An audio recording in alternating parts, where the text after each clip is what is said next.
The New York Islanders currently have 5 NHL caliber centers on their roster. Is that a glut? And does it allow Lou Lamoriello to trade one of them to try to help improve some of the other areas this team needs help in? We've got that and a lot more on today's Locked On Islanders podcast. You're Locked On Islanders, your daily podcast on the New York Islanders. Part of the Locked On Podcast Network, your team every day.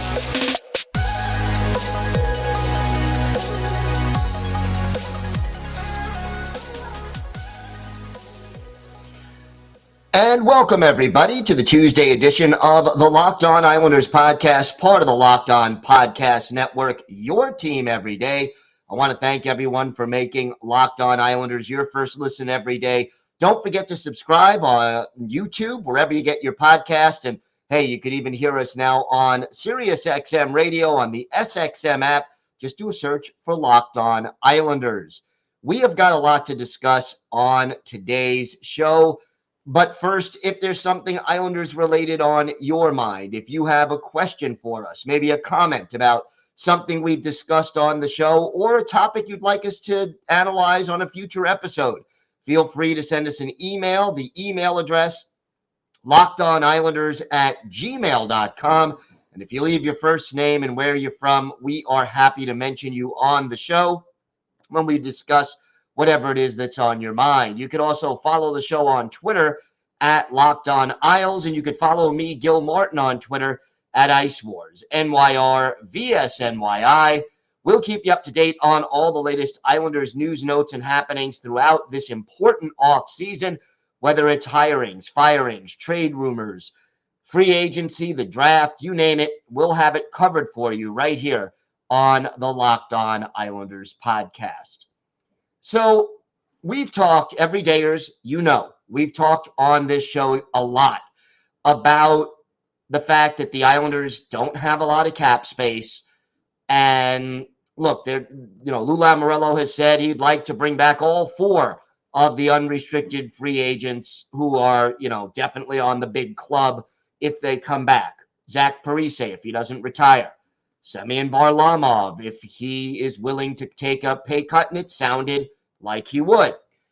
Pierre Engvall, who added a little bit of speed to this team, and Scott Mayfield, the defenseman, the right-handed defenseman that is not easy to find, but who's going to get a big raise in pay from his less than $1.5 million a year contract that is now expired. Probably going to get somewhere in the neighborhood of $3.5 to $4.5 million.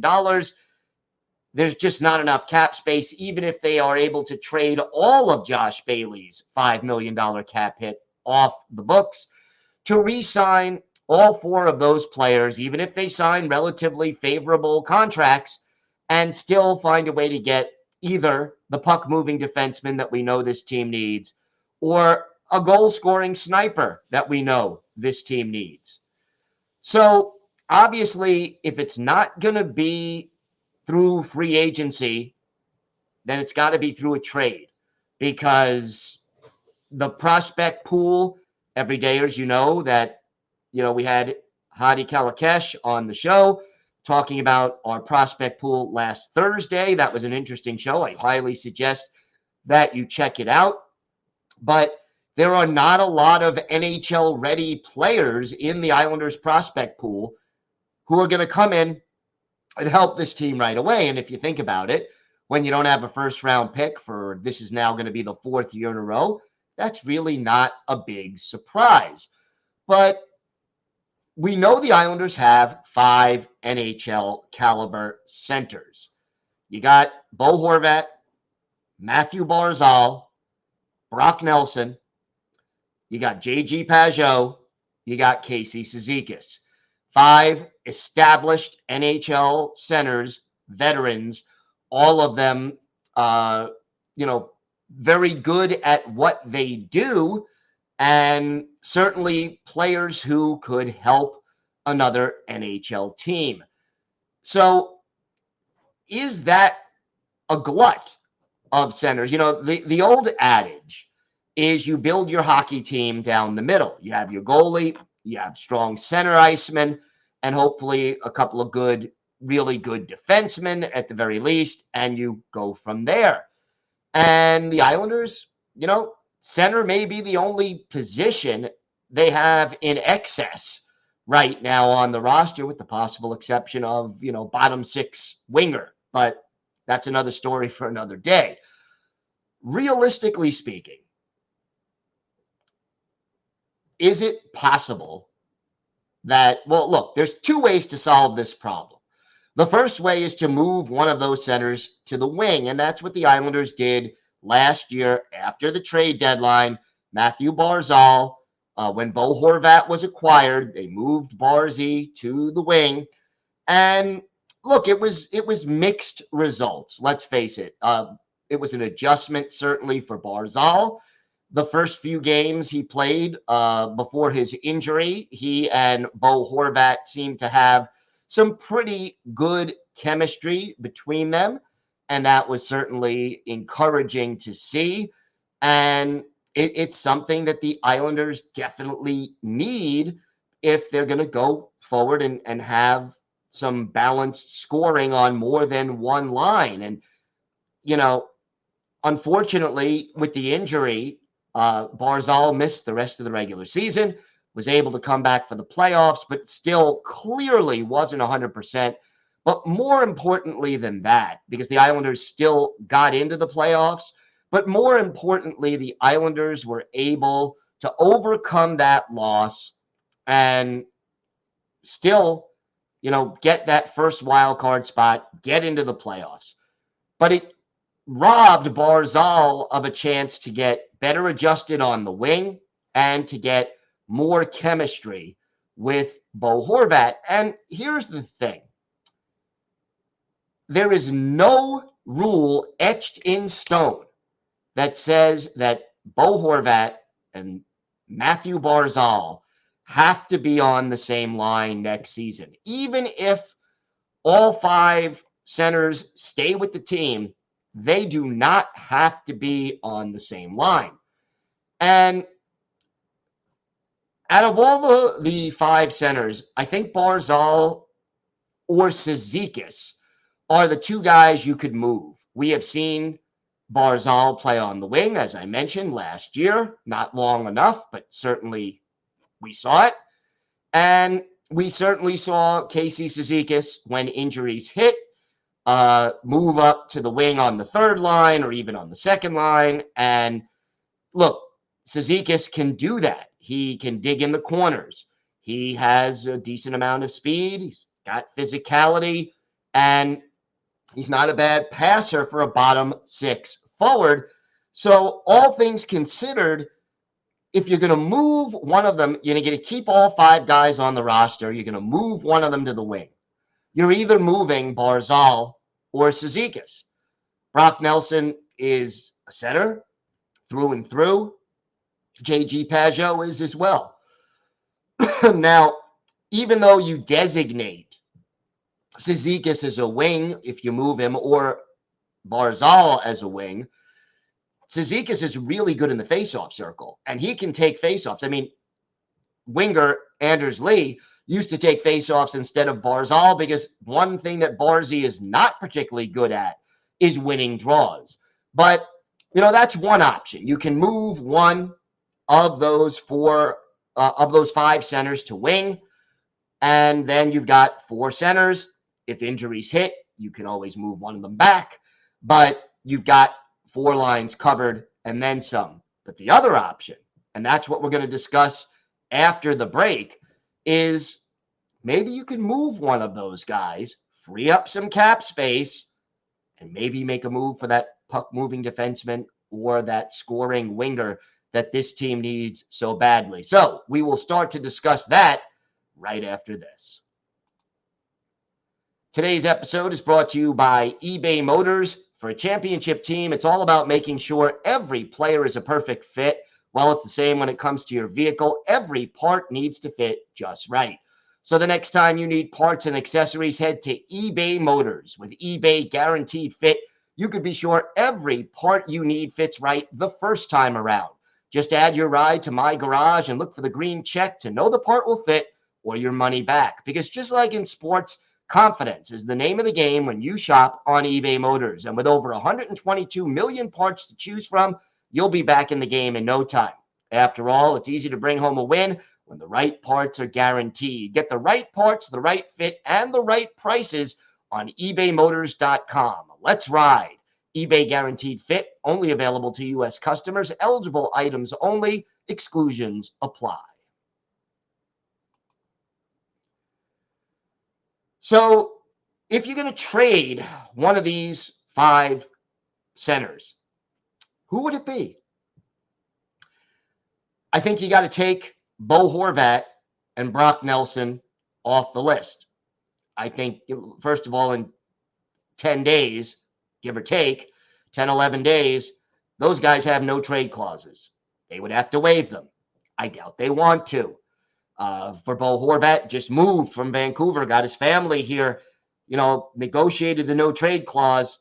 Very unlikely he's going to want to uproot his family again and waive it. That's why he got the no trade clause. Same thing as far as Mathew Barzal. He loves it here, wants to stay, wants to be a part of the future of this team, doesn't want to move on. So unlikely you're going to be able to trade either of them. So that leaves 3 other options. You could try to trade Brock Nelson. Brock Nelson right now in the absolute prime of his career. Led the team in goals, led the team in assists, led the team in points. He is 31, will turn 32 in October.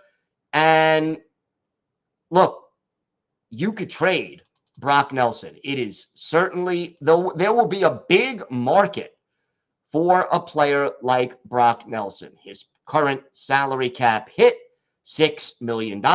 He's got this year and the following year on his deal.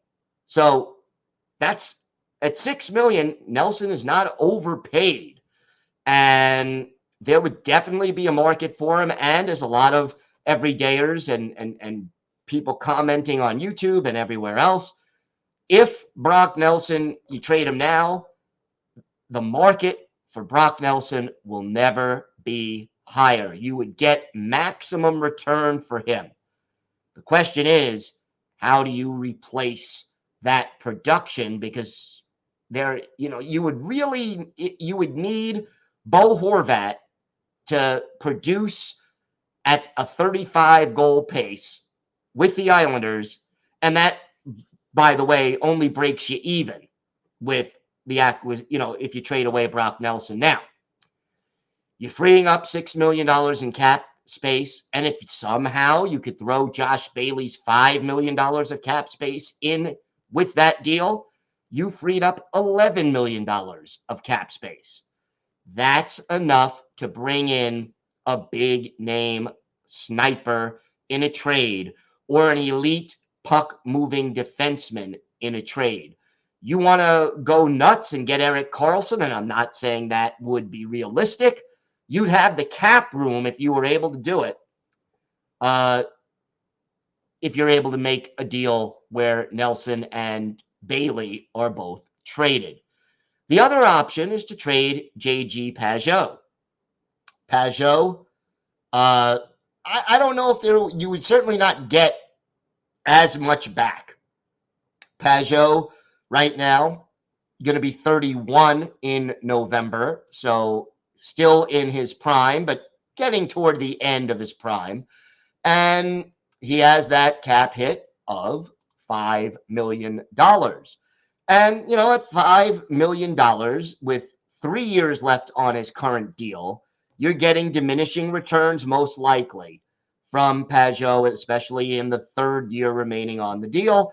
He is a little bit overpaid compared to his offensive production, but a guy like J.G. Pageau, could you imagine a team like the Edmonton Oilers or the Carolina Hurricanes or maybe even the Maple Leafs, a team that could use a great 2-way, good checking, penalty killing, face-off taking center like J.G. Pageau? Doesn't save you as much cap space as trading Brock Nelson would, but it does give you $5 million off the books, frees up more room, both of those trades, to sign Ilya Sorokin next year's, to the extension we talked about on yesterday's show, Everydayers. And it also, puts you back to 4 centers on the team. I think you could get something solid for Pageau. I think there'd be a good market for him. Wouldn't be the same return as Nelson, but you wouldn't have to replace as much offensive productivity. You need to find somebody who's good on the PK, who's good on faceoffs. You would still have Cizikas and Horvat as very good center icemen on draws. That's a possibility as well. But there is a modified no trade clause, 16 teams that Pageau could say I won't go to. So that's half of the remaining teams in the league. That is a distinct problem if, and again, I emphasize if, he's not willing to waive it, or if you can't work out a deal with one of the other 15 teams that he would not accept a deal to. And then the other option is to trade Casey Cizikas. Cizikas, one of those solid fourth line players, 21 points in 81 games. Also, right now, 32, going to turn 33 in February. And, again, sort of on the end of the prime of his career at this stage. Great on faceoffs, great on the penalty kill, earning only $2.5 million a year, so you don't save as much cap space, although he has 4 years left on his deal, which, again, you're probably going to get diminishing returns in years 3 and 4, especially, of that contract. To me, the sweet spot, if you're going to trade one of these guys, you either go with Nelson or Pageau as guys who you can get something back for, clear enough cap space, and who, even though they may have a modified no trade clause, it's something you could work around. To me, Pageau would be my first choice. Nelson would be my second choice because of all the production you would have to replace. And again, if you can get someone to take Bailey off your hands, you do Bailey and Pageau, $10 million in cap space freed up. You do Nelson and Pageau, that's $11 million in cap space freed up. All of a sudden, you can add that sniper or that elite puck-moving defenseman, and you're really looking at a completely different level of how you can improve this team in this offseason. Will it happen? Well, obviously, that is largely up to Lou Lamoriello. Should it happen? Well, it certainly creates possibilities. And one thing we know, one trade can change the outlook of your entire team. And I think if Lou Lamoriello was looking to make a big splash, this is the way you do it. And even if you have to buy out Bailey or keep part of his salary, if you could open up $7.5, $8 million in salary by making a trade and then bring in one of those 2 ingredients you so badly need, I think you're talking about a big step forward for this team that could help the team and take away some of that negativity that, or let's put it a better way, take away some of that skepticism that is surrounding the franchise right now because of the fact that the team still needs to get younger, faster, and more skilled. We have got a lot more to discuss on today's episode of the Locked On Islanders podcast. We will continue our player-by-player look at this team. Robin Salo, he started the season as the 6th defenseman, but didn't really stick. We'll talk about what happened to him and what his future role with the team will be, if any. We've got all that and a whole lot more coming up on today's Locked On Islanders podcast. So we continue our player-by-player look at the Islanders roster, everydayers. We've been doing this since about a week after Getaway Day, so pretty much for most of May and June. And today we're going to take a look at Robin Salo, the defenseman who, as I mentioned just before the break, started last year as the sixth defenseman, but after 5 or 6 games ended up sitting. Only played 11 games all year with the Islanders, 2 goals, 4 points, 4 penalty minutes, a +1. Was sent down to Bridgeport to just give the kid some ice time. Had 38 games down in Bridgeport, 14 assists, no goals, 26 penalty minutes, and a +7.